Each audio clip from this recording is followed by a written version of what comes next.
Intimate partner violence can be devastating both emotionally and physically. It can also be devastating financially. You can imagine, right?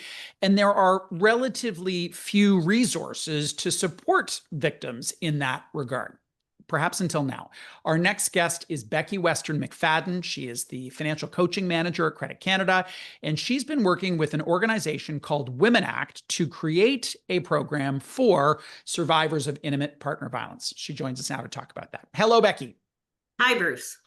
Let's define the key term here. What does intimate partner violence refer to?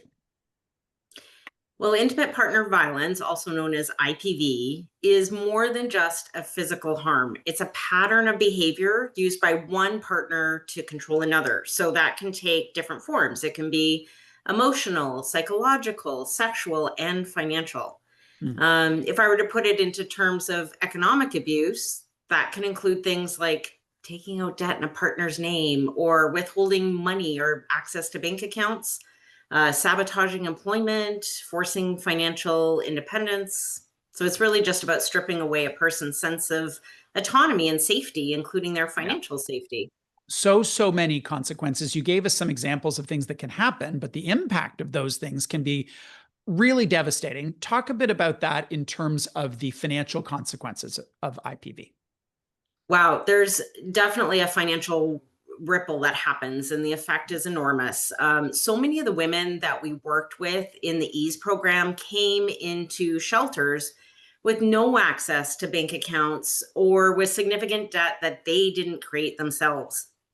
Some of these individuals had damaged credit because a partner had obtained loans or credit cards in their name.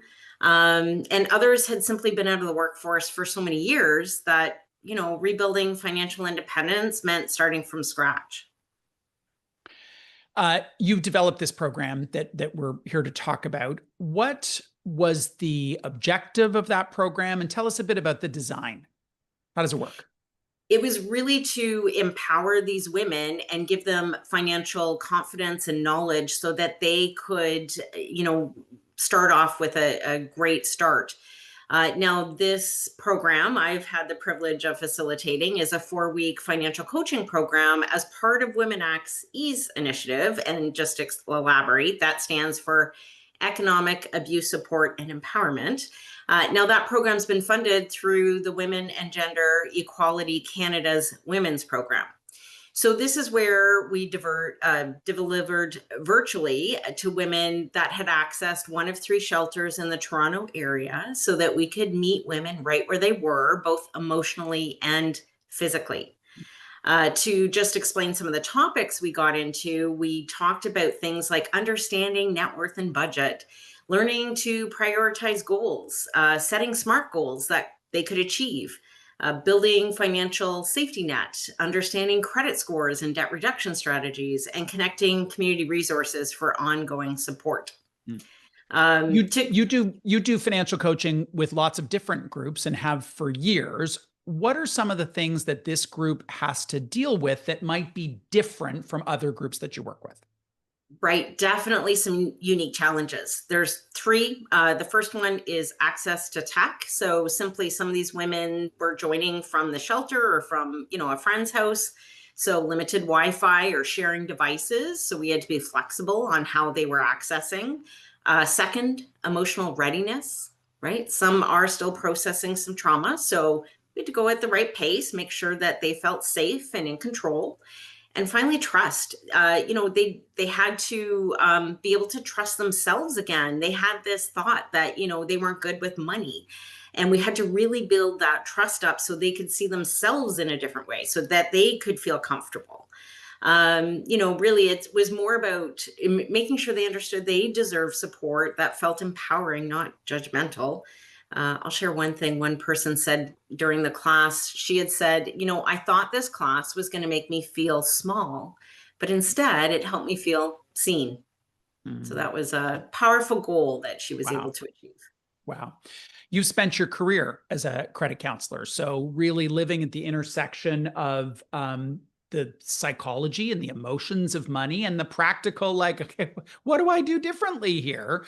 It would seem like this program needs to live inside of some sort of a supportive or therapeutic context. And if it's just out there on its own, it might be insufficient. Where does financial coaching of victims of IPV live in terms of that holistic care? Right. And you talk about this all the time about how emotions and money are so deeply connected. Mm. And in our work, we do see that fear and shame and guilt and mistrust show up. So we have to really focus on creating that safe emotional space so they can rebuild a sense of control. So for example, when we talk about, impulse buying or emotional spending as a distraction, we come from a place of curiosity, not judgment, just to put them in that place of thinking, what were they trying to accomplish? And we explore trust. So, not just trusting others, but trusting themselves again, right? Mm-hmm. So, 5 years ago, I never heard anyone talk about financial abuse or using those words, but now women are saying that directly. So, one had recently said, naming it gave me permission to leave. So just having that awareness that shift in language and awareness was so powerful. And that definitely complements. Sorry. Sure. Intimate partner violence is a crime that can be tough to see. Not all women are showing up at work with a bruise on their face. And some really hide their suffering well. What are some of the things for the broader population, for people who work in lots of different capacities? What are some things that people could be aware of, potential red flags that might lead them to try and make a connection or provide some support? Such an important question. I'm glad you asked this one because there's some definite financial red flags. It can be a partner insisting on handling all the money, someone not having access to their bank accounts or their ID, unexplained debt in their name, or a sudden loss of employment that doesn't quite add up. So as a friend or a family member, you might notice someone who, used to be really financially independent, suddenly seems to need permission to make purchases or anxious about money. So if you see those signs, I would say, just approach it gently and without judgment. And that simple, I've noticed you seem stressed lately. Is everything okay? Can just open up that door. And that, sometimes just being believed is the first step. Mm.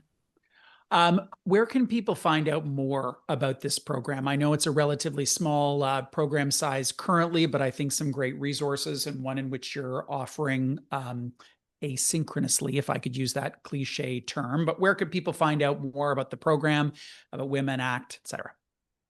Yeah, WomenACT has a great website. They have a webpage dedicated to the EASE program. So even if you go to womenact.ca and take a look for that, it explains their program a little more fully. That's great. Becky, thank you so much. Thank you. Becky Western-Macfadyen is the financial coaching manager at Credit Canada. She was here to talk about a program that she developed alongside WomenACT to support survivors of intimate partner violence.